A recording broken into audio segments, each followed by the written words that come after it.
Hi guys! Ako nga pala si Cara Tuason.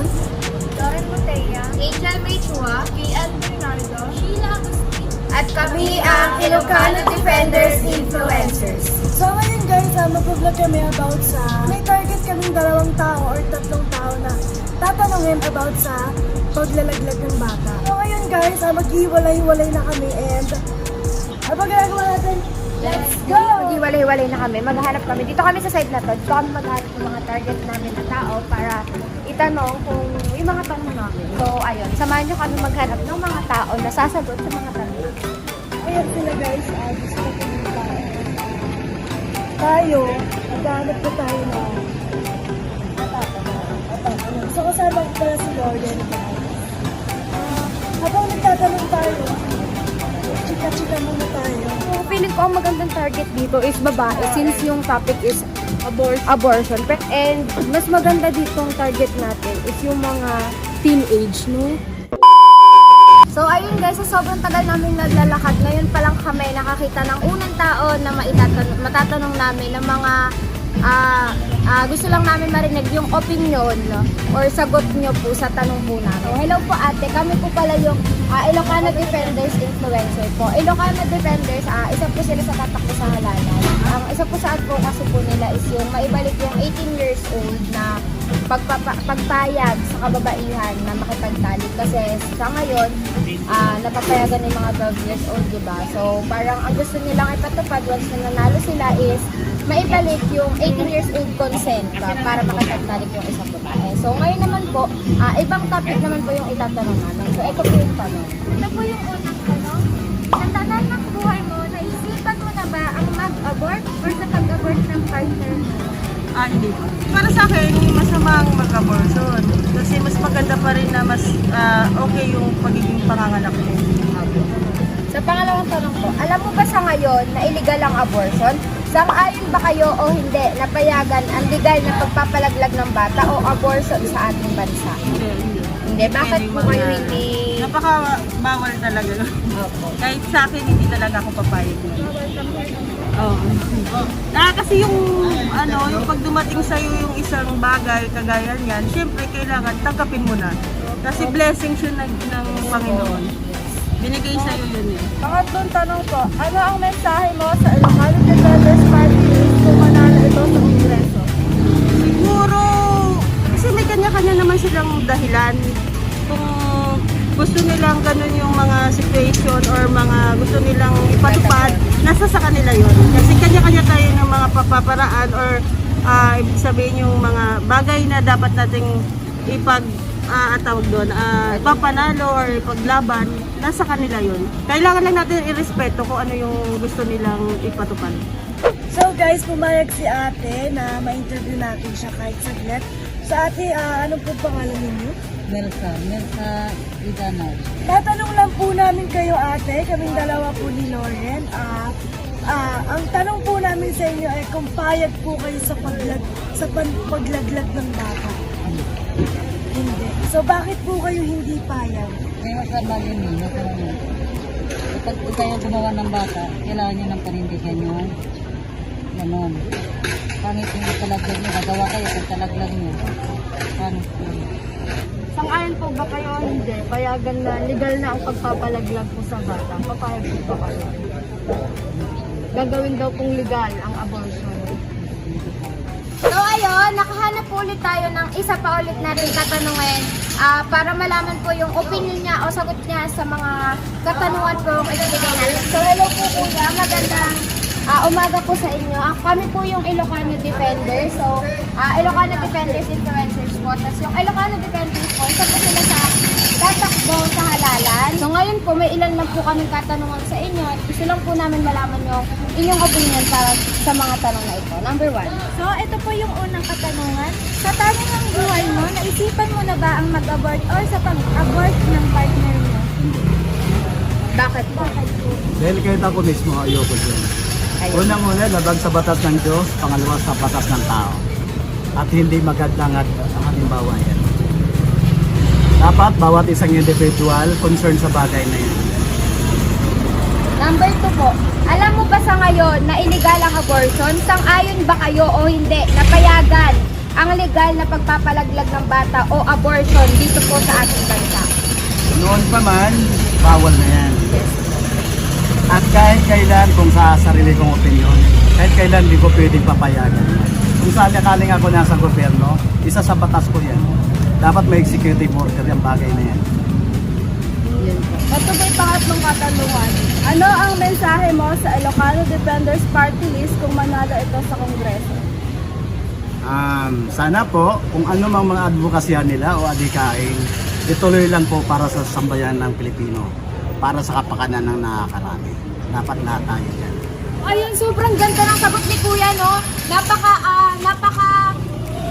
powerful po ng sagot niya. Sobrang, kung kayo makakanood, parang may aral na agad sa mga sagot ni Kuya na hindi daw niya gusto na maging legal ang abortion dahil una, labag ito sa Diyos, pangalawa, labag ito sa tao. Maraming salamat po sa inyong oras sa pagsagot po ng aming tanong. So ayun po, mag-ingat po kayo palagi po. So ayun guys, pumayag si ate na ma-interview namin. So, ayan ate, ano po tayo? Si MNB nangyari sa Kongreso. Nakatira sa ilang sa kanila. So ilan po ang anak niyo ate? Apat. Dalawang babae, dalawang lalaki. Oh, yun. So ayun ate, may mga katanungan lang po kami ni Lauren. So bago po lahat, ako po pala si Kyla. Ako po si Lauren. So kami po ang Ilocano Defenders Influencers. So ate, magtatanong na po ako, tatanong ko lang po sa inyo, sa babae, payag po ba kayo sa mga desisyon na tulad ng paglalaglag ng bata? Depende yan sa mga sitwasyon. Halimbawa ako, dalaga na anak ko. Siguro, kung halimbawa na ako nananggutan, kahit dalawa lang yan either kung may konsensya ka sa anak mo, hindi mo ipalalagyan. Ngayon kung talagang stress ka na wala namang sa'yo na parang hindi ka pinangakuha, siguro maiisip ko yan. Pero depende nga dahil kung halimbawa naman kaya mo naman buhayin, bakit hindi? Talaga, buhayin mo yan, gusto mo yan. Diba? Panindigan, dapat mas panindigan mo yun. Kung halimbawa ayaw mo naman na magpalaglag ka, huwag kang magpabuntis para hindi mo may palaglag yan. So dapat pag-isipan niyo muna ang lahat ng bagay na gagawin niyo para kahit paano hindi tayo magkaroon ng kasalanan sa Panginoon. Kami po ang Ilocano Defenders Influencers and ito po yung aming page. Ayan po, Ilocano Defenders. Napapakilala po ako sa inyong tatlo, si Sir Morgan, si Sir Solomon, and si Sir Michael. So, kami po ang Ilocano Defenders and ayun, magtanong ko na ulit. So, if ever po ba na manalo po ang Ilocano Defenders, ano pong gusto niyong sabihin sa kanila? Kasi tatakbo po talaga sila sa eleksyon. If ever po na manalo, may gusto po ba kayong sabihin? Ano naman, good luck, salamat. Pagpatuloy mo mga ginagawa para sa ating kababayan. At may pagbabago na. At sana kung panigalimutan dito, dalangin mo. Wala akong problema ate. Lagi po kami nandito sa interviews. So, ayun guys. Nandito tayo at kasama natin ang tatlong nagkagagkain. Hello.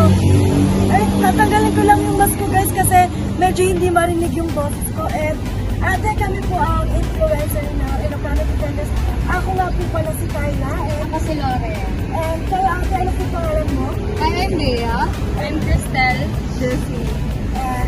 Ayun ate, kami po ay mag-interview lamang po sa inyo ng mga katanungan. Bago po ang lahat, ilang taon na po kayo? I'm 18 years old. 19. 18. So, may boyfriend po ba kayo? Meron. Wala. Wala. Pasensya na.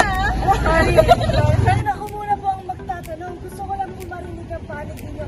Kung payag po ba kayo sa abortion? Ikaw ate, payag ka po ba doon? Sa akin, nasego ko sa abortion kasi nasa responsibilidad yun ng lalaki. Kung hindi kayang pagsustentuhan ng lalaki, iniwan niya yung babae.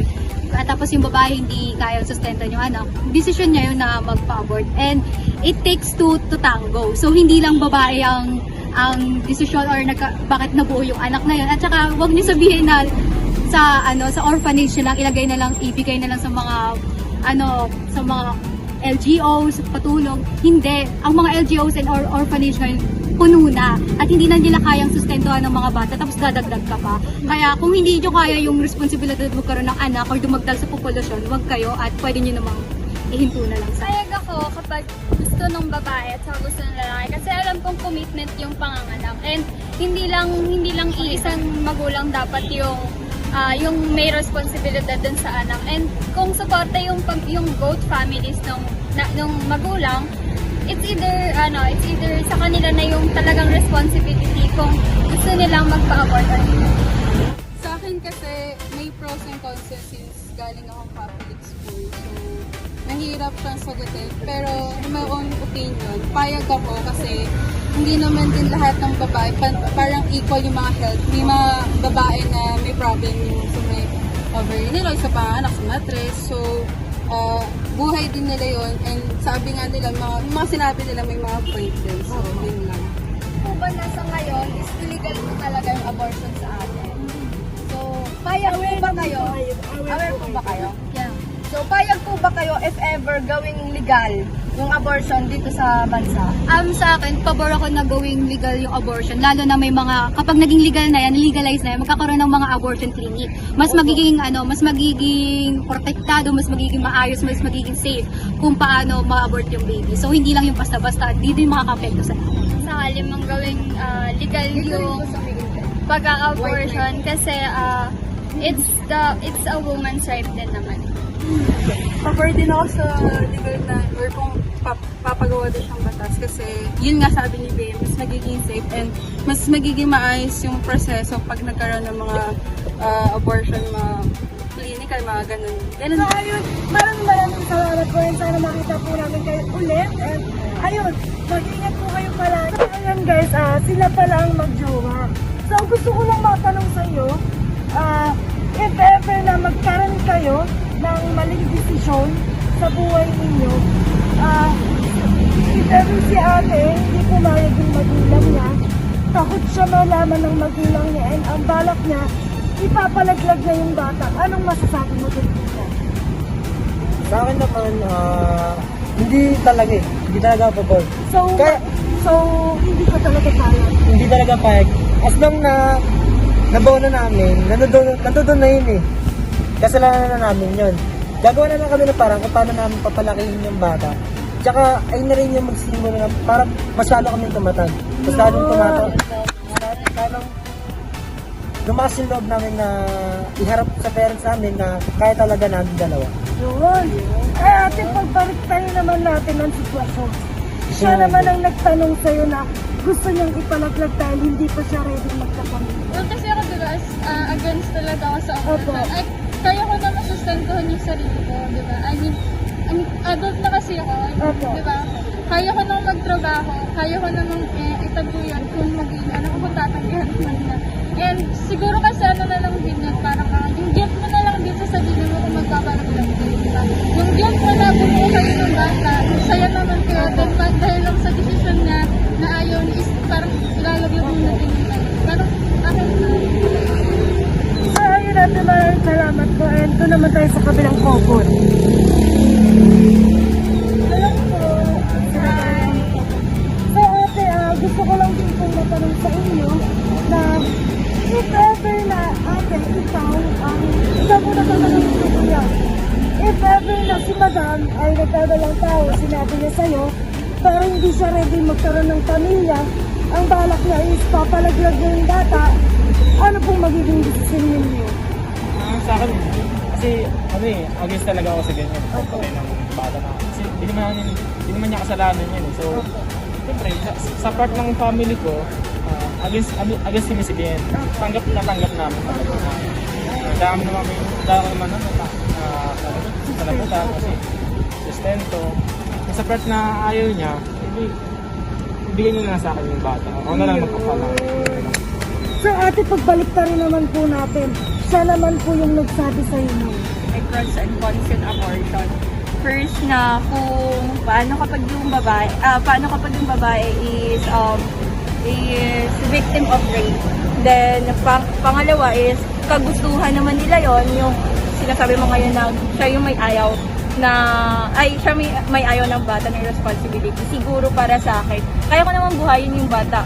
Why not makipag-iwalay na lang ako sa kanya, then I should take all the responsibility for the child. So ayun, marami pong salamat ate. Ano po ba kayo sa Ilocano Defenders? Ayun po namin. So kami naman po ang magpapakilala sa inyo. Ako po ulit si Carla Piadon. And kami po ang Ilocano Defenders Influencers. So nagpapakilala po ako sa inyong tatlo. Si Sir Morgan, si Sir Michael, and si Sir Sinogon. Sana po malike ko po yung aming page. Ayan po, Ilocano Defenders. Makikita niyo po itong video doon. I-upload po namin ito. And last na lang na po magkakali sa kanya.